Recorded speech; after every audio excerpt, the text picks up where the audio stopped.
Well, hello again to all the boys and girls out there in YouTube land watching. Georgia Beer Reviews back at you today with another one. And what I'm looking at is from Sweetwater Brewing Company out of Atlanta, Georgia. This is the Hazy IPA. This beer was introduced in 2020. Clocks in at 6.2% ABV, 45 IBUs. It's hopped. It's double dry hopped with Mosaic, Citra, El Dorado, and Azaka for a blast of mango, stone fruit, lime, and pine. That's right off of the Sweetwater website, sweetwaterbrewed.com, if you're interested. Sweetwater Brewing Company has been around since 1997. They're still independently owned. I have had this beer before, but I have not reviewed it, so I'm going to do that for you guys today.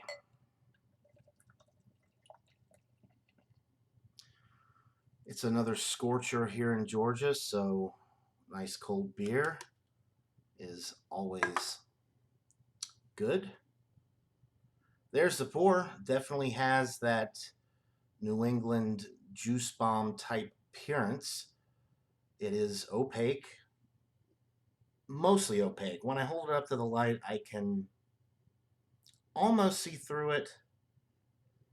So it's not quite as thick as some of the other juicy IPAs that I've had, but it's definitely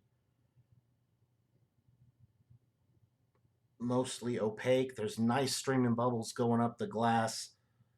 Looks like it's going to have some nice carbonation.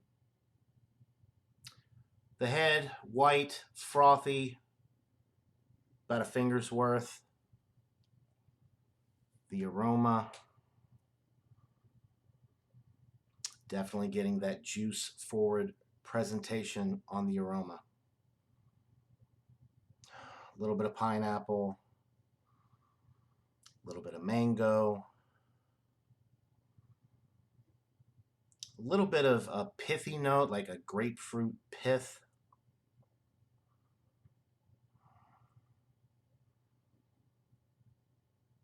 A little bit of tangerine as well. So a lot of juicy aromas.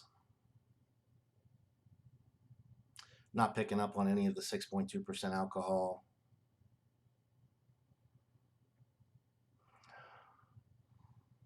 A little bit of breadiness, maybe some wheat malt coming through on the aroma. But it's very light. Mostly just that tropical fruit, a little bit of breadiness. That's pretty much all you're getting. It smells like a winter, so without further ado, let's get into this brew. Cheers.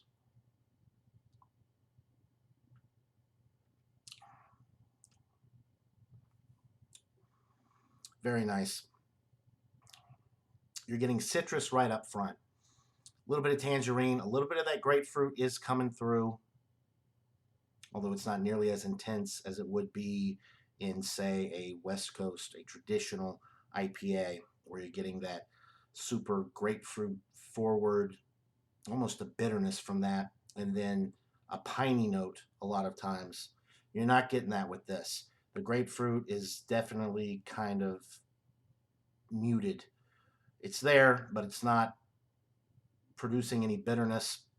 And that pithy type quality that I was detecting on the aroma, it really doesn't translate to the palate, which is nice.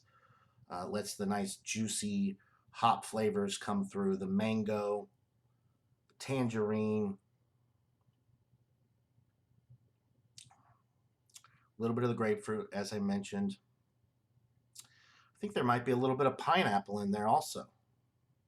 They mentioned stone fruit, but I'm not really sure which specific fruit they're referring to. Maybe like a nectarine, or even a little bit of peach. Now that I think about it, picking up a little bit of like a peachy aroma. It's a really nice beer. The middle of the sip, you're definitely getting that nice bready malt character that you're that you should be looking for with a beer like this.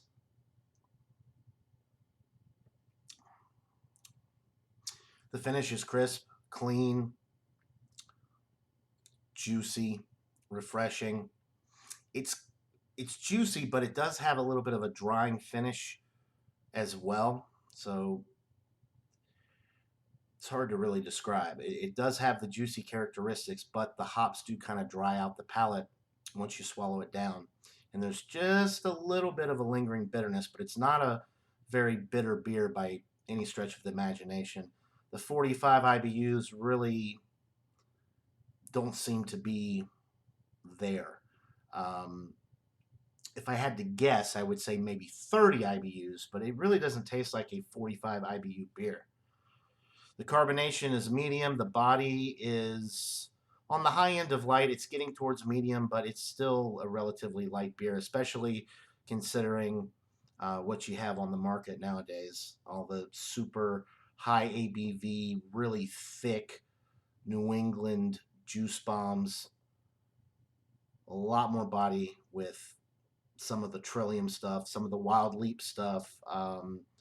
Just a lot of the IPAs, the juicy IPAs that I've had, they have a lot more body. They're much more heavy and filling.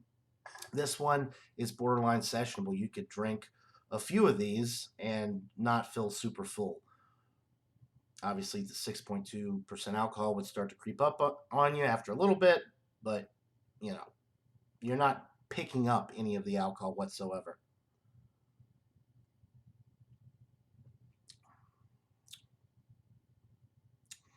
This is a wonderful beer. This is one of my favorite Sweetwater beers. I would definitely recommend it if you like juicy IPAs. If you're more into the New England style, this will be one to go for. It's a little bit lighter than most of the ones that I've had, so you could drink a few of them. So a little bit more sessionability. I'm going to go with a 90. I'm going to go with a 94 out of 100. It's a pretty solid A. It doesn't quite live up to some of the really big name juicy IPAs, the Trilliums and the Tree Houses, stuff like that. But then again, those are super local. We don't get them down here. The Sweetwater distribution is excellent. They keep expanding. So a lot more people are going to be able to find this than some of those other beers that I just mentioned. So 94 out of 100 for the Sweetwater Hazy IPA. Buy it, try it, let me know what you guys think. That'll do it for this beer review, guys. Hope you're all having a wonderful day. And until next time, everybody, cheers.